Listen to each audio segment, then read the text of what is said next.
जो दरगाह खोलने के लिए, दरगाह शरीफ और जितने भी धार्मिक स्थल हैं उनको खोलने के लिए जो सरकारी गाइडलाइन आई है, उसको लेकर के आज कलेक्टर साहब ने यहाँ पर दरगाह से जुड़े हुए सभी लोगों को बुला कर के एक मीटिंग ली।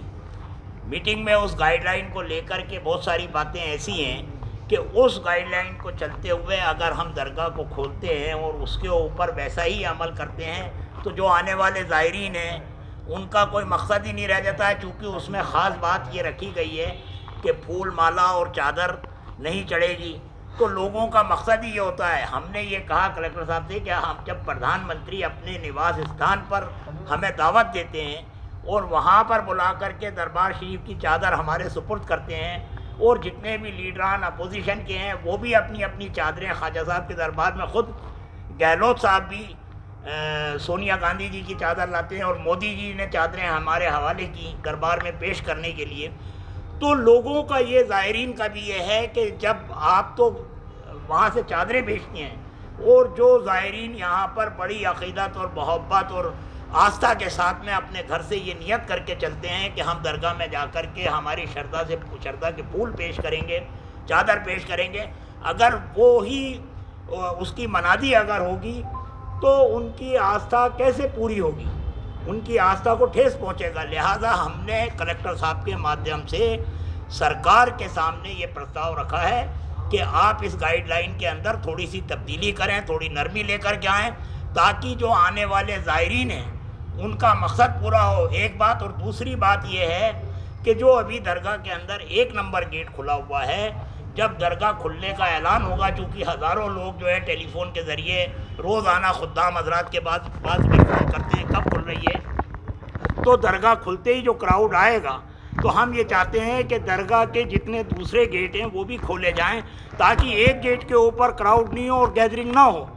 क्योंकि कोविड-19 का मकसद ही ये है कि गैदरिंग को कम करना है, लोग एक जगह जमा ना हो। तो हमारा कहना यह है कि दरगाह के सब गेट खुलें और जिस तरह से 1 नंबर गेट पे ज़ाब्ता लगा हुआ है दूसरे गेटों पर भी लगाएं, और उसमें जो भी नियमित करें कि किस तरीके से छोड़ना है, किस तरह से ज़ायरीन जाएंगे, कैसे निकलेंगे, उसको सुचारू रूप से करने में हमारी ये बात हुई है कि हम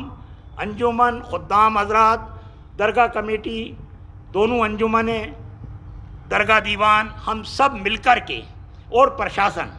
हम सब मिलकर के एक टीम बनाएं, जिससे कि दरगाह शरीफ खोलने के लिए ज़ायरीन की आमद और रफ्त को किस तरीके से सुचारू रूप से चलाया जा सके, कि गवर्नमेंट की गाइडलाइन की भी पालना हो जाए और जो लोग आने वाले हैं उनकी आस्था को भी ठेस नहीं पहुँचे। और जितने व्यापारी हैं जो जिनकी रोज़ी रोटी आज 170 दिन हो गए, तमाम, सिर्फ खुद्दाम हज़रात की बात नहीं है, खुद्दाम हज़रात के तो 2000 परिवार हैं, उसके अलावा 20,000 परिवार ऐसे हैं जो दरगाह से जुड़े हुए हैं। हम ये चाहते हैं कि जब दरगाह खुले तो जितने भी लोग अफेक्टेड हैं, एक भी परिवार ऐसा नहीं रहना चाहिए कि दरगाह खुलने के बाद भी उसकी रोज़ी रोटी बंद रहे। हम ये चाहते हैं दरगाह खुलने का फैज़ सबको पहुंचना चाहिए, ज़ायरीन भी यहाँ पर आएँ, उनकी भी आस्था पूरी हो और उनकी ज़ियारत हो, और जो यहाँ से मुतल्लिक़ीन हैं उनके भी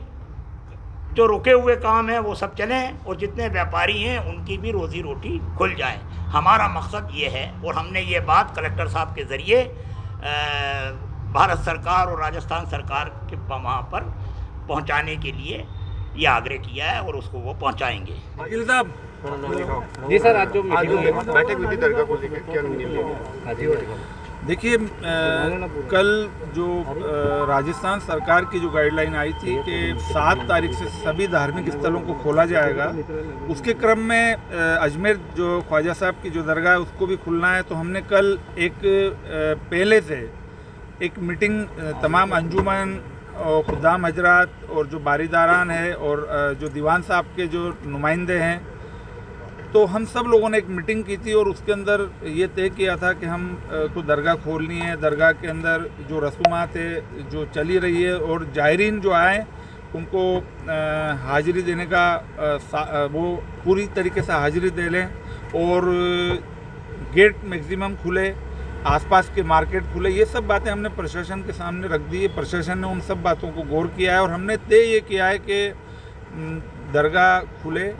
दरगाह के मैक्सिमम गेट खुले, और कुछ चीज़ें हैं उसके बारे में हमने बता दिया है कि जो 60 साल से जो ज़्यादा उम्र के जो लोग हैं वो यहाँ पर नहीं आए, बच्चे नहीं आए। और हम लोग जो दरगाह कमेटी है, अंजुमन है और दीवान साहब के नुमाइंदे, हम सब लोगों की और प्रशासन की ये कोशिश रहेगी कि जो जायरीन जो आएंगे उनको किस तरीके से क्राउड मैनेजमेंट हमको संभालना है कि भीड़ नहीं हो, सोशल डिस्टेंसिंग की पालना हो। तमाम जो जायरीन अंदर जाएंगे वो मास्क लगा के जाए, उनका हम लोग जो है उनकी स्कैनिंग करेंगे। और वहाँ पे गेटों के ऊपर हम लोग जो है सैनिटाइज़र के वो लगाएंगे ताकि वो लोग सैनिटाइज़र का भी यूज़ कर सके। और वो सैनिटाइज़र भी हमने ऐसा हमको मिला है जो जिसके अंदर एल्कोहल नहीं होगा, वो हमने मंगवा लिया है, उसी को लगाएंगे ताकि अंदर जो है जो दरगाह की जो पवित्रता है, पाकीज़गी है, उसके अंदर वो बनी रहे। तो इन सब बातों का ख्याल रख के आज बात हुई है। एक बार थाने पर और मीटिंग हो जाएगी। मैं उम्मीद करता हूँ कि दरगाह 7 तारीख को खुल जाएगी। और इसकी मैं तमाम जो गरीब नवाज के जो अकीदतमंद है, जो उनको मानने वाले हैं, जो श्रद्धालु है, उन सबको कहना चाहूँगा कि आप आइए, लेकिन अपना ख्याल रखिए। सबसे जो बड़ा मकसद वो ये है कि सबकी लोगों की जो जायरीन है उनकी जानों की हिफाजत हो, लोगों की हिफाजत हो, और वो 7 खैरियत से यहाँ पे अपनी ज़ियारत करके, अपने दर्शन करके वो 7 खैरियत से अपने घरों को पहुँचे। जी 7 सितंबर से राजस्थान सरकार के आदेशानुसार धार्मिक स्थल खोले जाएंगे, जिसके लिए प्रिकॉशंस कोविड का प्रसार न फैले इसके लिए जो रखनी है, उसके लिए कल दौरा भी किया गया था यहाँ पर दरगाह का। आज बैठक भी रखी गई थी। खासकर प्रिकॉशन जो बाहर से लोग आएंगे धार्मिक स्थलों पर, उनके लिए है कि किसी भी तरह का चढ़ावा, ऑफरिंग वो नहीं होगी धार्मिक स्थल पर। चाहे फूल हो, माला हो, प्रसाद हो, चादर हो, किसी भी तरह की ऑफरिंग नहीं होगी। तो कृपया करके उसको ध्यान में रखते हुए विज़िट करें। आसपास भी अगर कोई ऑफरिंग की दुकान है उसको भी फिर हमें बंद कराना पड़ेगा। किसी भी धार्मिक स्थल पे वहाँ पर थर्मल स्क्रीनिंग और हैंड सैनिटाइजेशन इसकी व्यवस्था उनको स्थल वालों को रखनी पड़ेगी, एक अनिवार्य शर्त है। और अंदर सोशल डिस्टेंसिंग रखते हुए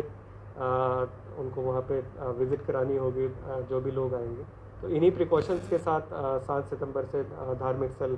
अजमेर में भी खुलेंगे। और हम भी ये इंश्योर करेंगे कि जो भी टेंपल के या फिर दरगाह के जो भी लोग हैं अंदर के, वो इस व्यवस्था को पूरा मैनेज करके रखें ताकि कोविड का संक्रमण हमारे धार्मिक स्थलों से आगे न बढ़े। सर, एक विषय था कि दरगाह में जो दरवाजे हैं, 7 दरवाजे हैं एंट्री पॉइंट के, तो ये मांग थी कि तमाम दरवाज़ों को खोला जाए, उस पर कोई निर्णय हो पाया? हाँ, एक दरवाज़ा अगर खुलता है तो उसमें भीड़ ज़्यादा रहती है, तो हमारा मकसद ये रहेगा कि गैदरिंग ज़्यादा ना हो, इसलिए ज़्यादा दरवाजे खोले जाएंगे। Thank you.